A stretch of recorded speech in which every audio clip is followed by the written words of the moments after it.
Hi, I'm James and I'm out here in one of the fields on the reserve, which is now an area we very commonly see cranes in, something we certainly wouldn't have expected a few years ago.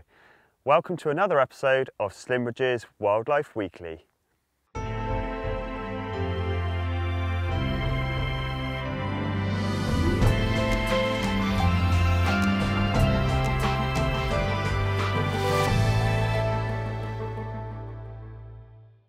In this week's episode, we're going to be having a look at a few more waders which have turned up this week and are giving excellent views from our hides.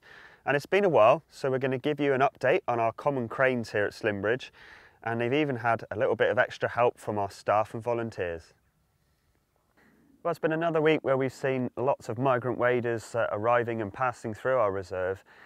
Things like lapwing and green sandpipers still around in good numbers, although many of them have been replaced by juvenile birds, which are now starting to appear in really good numbers. Here we can see a good example of that, and this is a juvenile green shank. We've had half a dozen of these birds arrive in the last few days, having bred up in presumably Scandinavia, northern parts of Scandinavia, making their migration towards Africa, stopping in here at Slimbridge to fuel up en route. Green shank, very long-legged, long-bill, elegant wader, given its name by the colour of its legs. He's greeny yellow and very easy call as well to pick up. You might hear that will often be heard flying around the reserve. Well, now time for an update on our crane situation. You'll all remember our famous pair, Chris and Monty, which successfully nested this year. Unfortunately, the young were predated and didn't quite reach fledgling time, but a very good effort from that pair. After that, both birds went into their molt, which is what the cranes do during the summer period, and become flightless whilst they lose their feathers and molt into their fresh ones for the following year.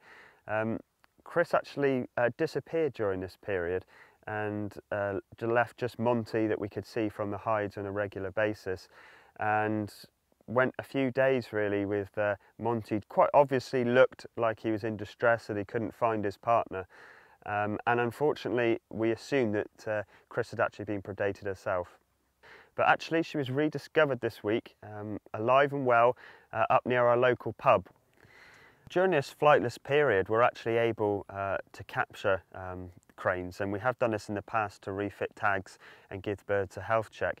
So we took this opportunity while we'd found Chris in an area that we thought that we could actually capture her, and with help of many staff and volunteers who came together, we had formed an action plan and worked out where the bird may escape out of, and we set out in several different teams and tried to gather her up as safely and as quickly as possible.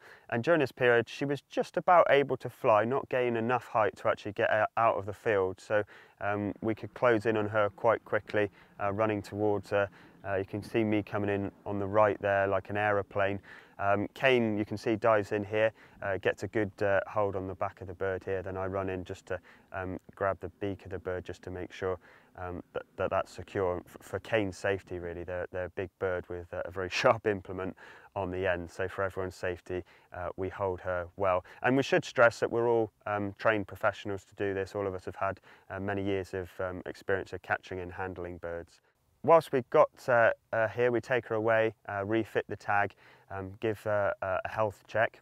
Putting that new tag on will help us to see exactly where she goes after this point. Well, we're not the only ones which can be involved in the Great Crane Project this week. If you visit us between the 23rd of August and the 31st of August, you can take part in our Nature Explorers activities. For example, trying on the costumes which the guys wear whilst rearing them as chicks, and also the different tools, a real behind-the-scenes look at some of the work that we carry out for this very important project. Well, the forecast this week looks quite interesting. Again, a bit of a mixed bag of sunshine and showers, and various different wind directions, some of which are coming down from the north, and that will almost certainly bring us quite a large gathering of winter wildfowl, which isn't unusual this time of year. We do get to see big numbers of teal and smaller numbers of pintail and widgeon beginning to arrive at our reserves. If you've enjoyed this video and want to subscribe to our YouTube channel, then click on our logo to see more of these fantastic videos. You can also click on the link below here, and that will take you to our website. and if you're using a mobile or a tablet, all of the details will be linked in that below.